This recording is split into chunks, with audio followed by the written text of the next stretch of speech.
دوستو قادیانی، احمدی یا لاہوری کون ہیں؟ ان کا مذہب کیا ہے؟ کیا عام مسلمانوں میں موجود قادیانی کو ظاہری وضاحت سے پہچانا جا سکتا ہے؟ مسلمانوں کے درمیان دھوکے سے چھپ کر رہنے والے احمدیوں، لاہوریوں یا قادیانیوں کو پہچاننے کا آسان طریقہ کیا ہے؟ یہی ہماری آج کی ویڈیو کا موضوع ہوگا، اور آج ہم آپ کو قادیانی مردوں اور عورتوں کی وہ اہم ترین نشانیاں بتائیں گے جس سے کسی حد تک ان لوگوں کی شناخت کی جا سکتی ہے۔ دوستو قادیانی دراصل ایک اصطلاح ہے جو جنوبی ایشیا کے مسلمان خصوصاً پاکستان میں احمدیوں کے لیے استعمال کرتے ہیں۔ یہ اصطلاح بھارتی پنجاب کے قصبے قادیان سے اخذ کی گئی ہے جو کہ احمدیہ کے بانی مرزا غلام احمد قادیانی دجال کی جائے پیدائش ہے۔ احمدی اس اصطلاح کو برا سمجھتے ہیں اور یہ اصطلاح پاکستانی دفتری دستاویزات میں بھی استعمال کی جاتی ہے۔ قادیانی جو اپنے آپ کو احمدی کہتے ہیں یہ مسلمان نہیں ہیں، کیونکہ نبی آخر الزماں حضرت محمد صلی اللہ علیہ وآلہ وسلم کو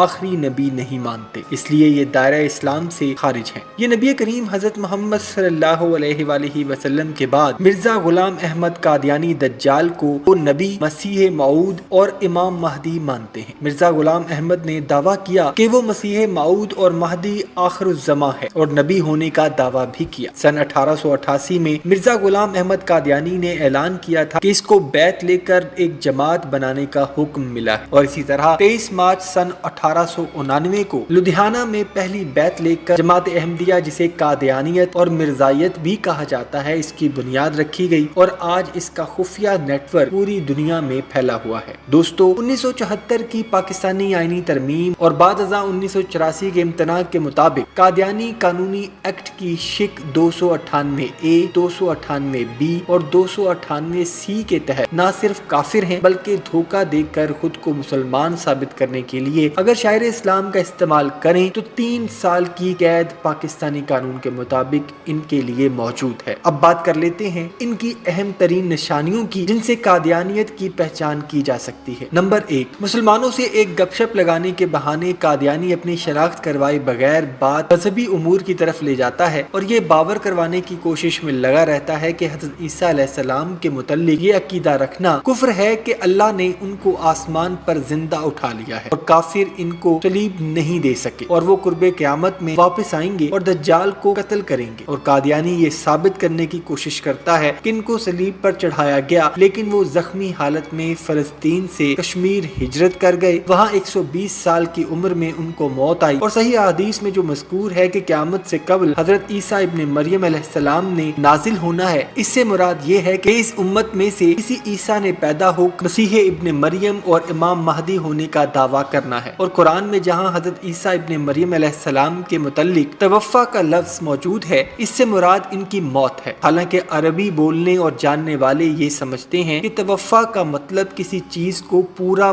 قبض کرنا یا پورا لے لینا ہوتا ہے، اور چونکہ اللہ نے آپ علیہ السلام کی مکمل توفا کر لی، یعنی جسم شعور سمیت آسمان پر اٹھا لیا گیا، اس لیے قرآن میں ان کی توفا کا بیان موجود ہے اور احادیث میں ان کے قیامت سے قبل نزول کا بیان اس توفا کی تصدیق ہے۔ نمبر 2، علماء دین سے شدید متنفر کرنے کی کوشش کرنا، ان کو تمام برائیوں کی جڑ بتاتے ہوئے ملا یا مولوی کے نام سے پکارنا، فرقہ واریت اور کفر کی فتووں پر بات کرنے کے بہانے موضوع کو اقلیتوں کے خلاف ہونے والی کارروائیوں بشمول قادیانی جماعت، جس کو یہ جماعت احمدیہ کہہ کر پکارتے ہیں، اس کی طرف لے جاتا ہے، اور یہ جتانے کی کوشش کرتا ہے کہ کیونکہ مسلمانوں کے تمام فرقے ایک دوسرے کو کافر قرار دیتے ہیں، ویسے ہی انہوں نے جماعت احمدیہ کو اپنے آپس کے اختلاف کے تحت کافر قرار دے دیا ہے۔ حالانکہ امت مسلمہ کے تمام مسالک الجماع ایک دوسرے کو کافر قرار نہیں دیتے، اور فقہ کے چاروں امام جو گزرے ہیں، امام احمد بن حنبل، امام شافعی، امام مالک اور امام ابو حنیفہ رحمۃ اللہ علیہ، ان میں سے کسی نے کسی دوسرے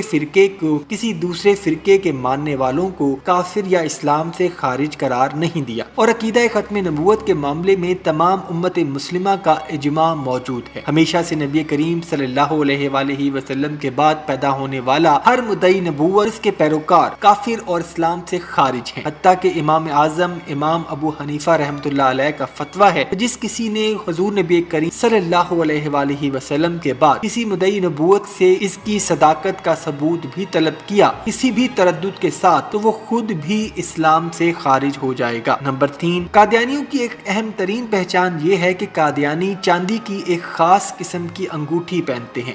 اکثر لا علم مسلمانوں کے سامنے یا وہاں جہاں ان کو اس بات کا یقین ہو کہ کوئی ان کو پہچان نہیں پائے گا، جس پر قرآن مجید فرقان حمید کی آیت لکھی ہوتی ہے جس کا ترجمہ یہ ہے کہ اللہ اپنے بندوں کے لیے کافی نہیں، نعوذ باللہ، یہ انگوٹھی مرزا غلام احمد قادیانی کی سنت کے طور پر پہنی جاتی ہے کیونکہ مرزا غلام احمد قادیانی ایسی انگوٹھی پہنا کرتا تھا۔ نمبر 4، قادیانیوں میں ان کے خلیفہ کی تو مکمل داڑھی ہوتی ہے، یہ دھوکہ دینے کے لیے کہ وہ شاعر اسلام کی مکمل پابندی کرتا ہے، ورنہ قادیانی کیونکہ مسلمانوں سے نفرت کرتے ہیں اس لیے ان کی کوشش ہوتی ہے کہ ہر اس ظاہری وضاقتہ کے شعار اور نقل سے بچا جائے جس سے ہمارے علماء دین یا متقی مسلمان اپناتے ہیں، جیسے مکمل مٹھی بھر ایک داڑھی۔ لیکن قادیانی آپ کو 99% فرینچ کٹ داڑھی میں ملے گا یا پھر کلین شیو، اور ان کے ہاں غیر اعلانیہ حکم کے طور پر کوئی قادیانی جماعتی عہدیدار موجودہ خلیفہ سے لمبی اور گھنی داڑھی نہیں رکھ سکتا، اس لیے کبھی سالانہ قادیانی جلسے کے موقع پر بھی ہزاروں قادیانیوں کے بیچ کوئی قادیانی اپنے خلیفہ جیسی اس کے برابر یا اس سے لمبی داڑھی رکھے نظر نہیں آئے گا۔ اور اگر آپ گوگل میں رومن اردو میں جلسہ سالانہ جماعت احمدیہ لکھ کر سرچ کریں گے تو اس بات کی تصدیق ہو جائے گی۔ نمبر 5، قادیانی کبھی مسلمانوں کی طرح مخصوص نماز والی گول ٹوپی نہیں پہنے گا، وہ یا تو پٹھانوں کی مخصوص ٹوپی پہنے گا یا سندھی ٹوپی پہنے گا یا پھر جناح کا۔ اس حوالے سے ایک ایسی بات جو قادیانی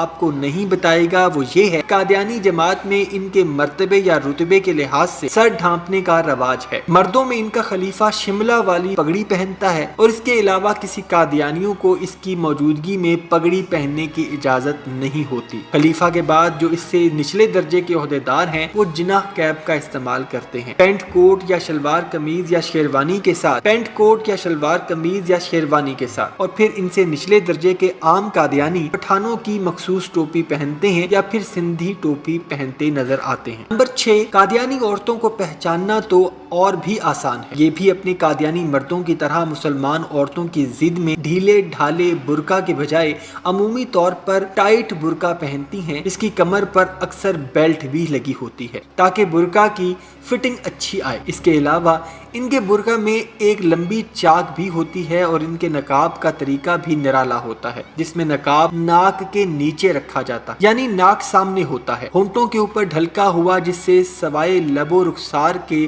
سب کچھ نظر آتا ہے۔ نمبر 7، قادیانیوں کا ٹی وی چینل MTA مسلم ٹی وی احمدیہ کے نام سے سیٹلائٹ سے 24 گھنٹے نشر ہوتا ہے جس پر یہ اپنے مضمون کفریہ عقیدے کی کھلم کھلا تبلیغ کرتے ہیں اور دجل پر مبنی تعلیم کو اسلام احمدیت یعنی احمدیت ہی اصل اسلام کے نعرے کے ساتھ پیش کرتے ہیں۔ قادیانیوں کی ایک نشانی یہ بھی ہے کہ آج اس دور میں جب کیبل ٹی وی عام ہے اور ڈش اینٹینا کا استعمال پاکستان میں عام گھریلو صارفین کے لیے ختم ہو چکا ہے، لیکن اس کے باوجود قادیانی MTA چینل دیکھنے کی غرض سے اپنے گھروں پر ڈش اینٹینا لگاتے ہیں اور جن مسلمانوں پر یہ اپنے دجل و فریب کی تباہ آزمائی کرتے ہیں ان کو اکثر تبلیغ کی نیت سے اپنا یہ ٹی وی چینل اپنے گھر یا علاقے کے قادیانی مرکز میں بلا کر دکھانے کی کوشش کرتے ہیں۔ قادیانیوں کا مشہور چینل منارۃ المسیح ہے کہ قادیان انڈیا میں ہے، جس منارہ کو یہ اپنی ٹی وی چینل پر مسلمانوں کے مقابلے میں خانہ کعبہ مسجد نبوی کی جگہ دکھا کر اس کو مشہور کرنے میں لگے ہیں، نعوذ باللہ۔ نمبر 8، سب سے اہم نشانی یہ ہے کہ قادیانی ناموں کے آغاز میں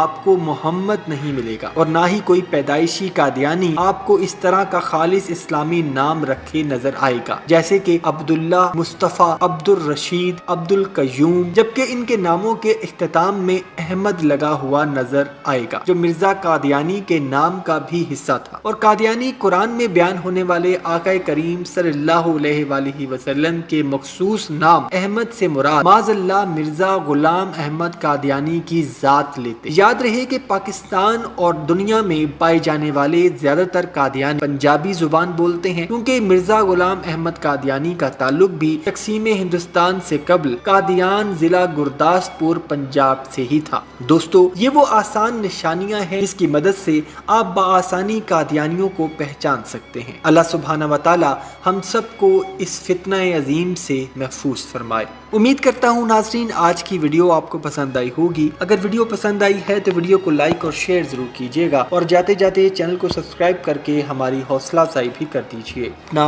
اور اپنے گھر والوں کا بہت سا خیال رکھیے گا۔ وما علینا الا البلاغ المبین۔